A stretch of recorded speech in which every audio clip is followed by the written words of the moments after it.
Okay, today we're diving into a really powerful seasonal pattern in crypto. I mean, it's so consistent that traders have actually given the months names, Redtember and Uptober. We're going to look at the data behind this whole September dip and Q4 rise and the playbook some people are using to navigate it. Let's get right into it.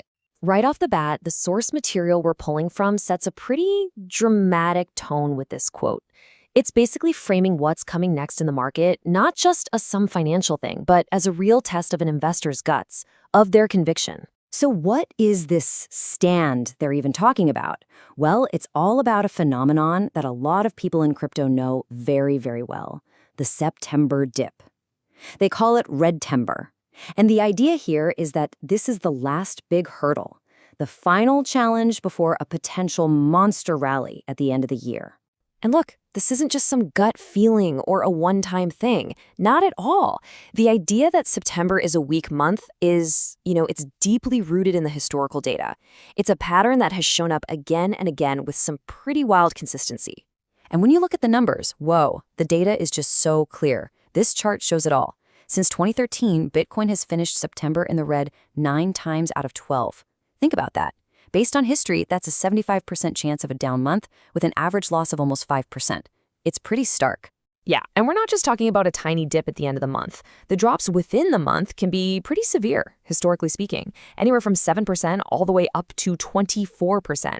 But here's the key. From the perspective of our source material, this isn't a crisis. It's actually seen as the final healthy correction needed before a potential year-end sprint.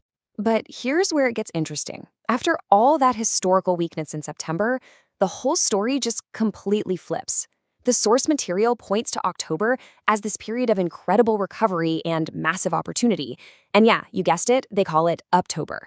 And the contrast is just wild. You can see it right here.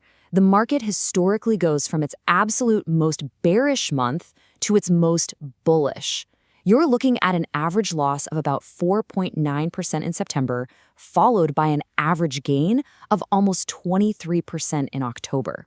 I mean, that is one of the sharpest seasonal turnarounds you'll find anywhere. But wait, it doesn't even stop in October. The momentum, it tends to just keep going through the entire fourth quarter.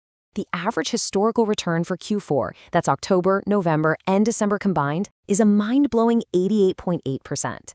That's just a staggering number that really shows you the power of this year-end trend. And this momentum, it actually tends to build on itself.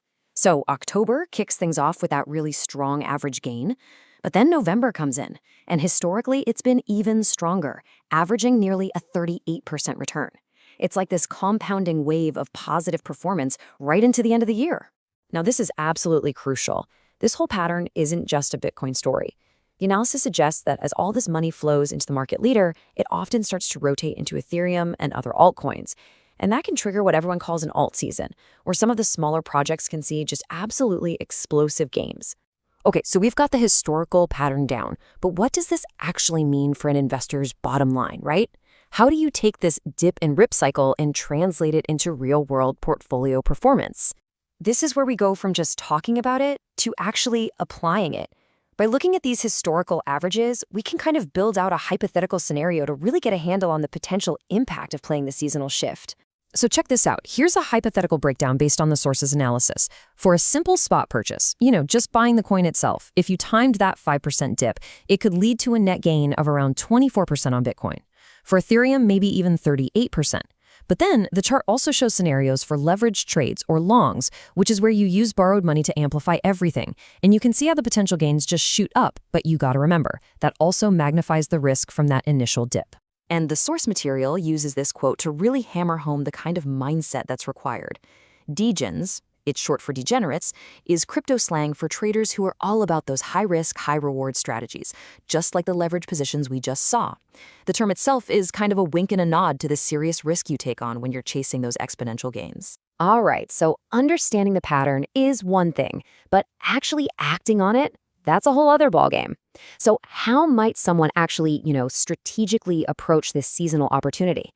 Let's walk through a potential playbook. So the source lays out this 4-step framework. First up, define your potential buy zones. Simple enough? Second, instead of going all in at once, it suggests laddering in, which just means placing buy orders at lower and lower prices. It's a form of dollar cost averaging. Third, and this is probably the most important, manage your risk with stop losses. Those are just automatic sell orders to protect you from huge losses. And finally, keep an eye on the bigger macroeconomic picture. Right, because this seasonal pattern, it doesn't exist in a vacuum.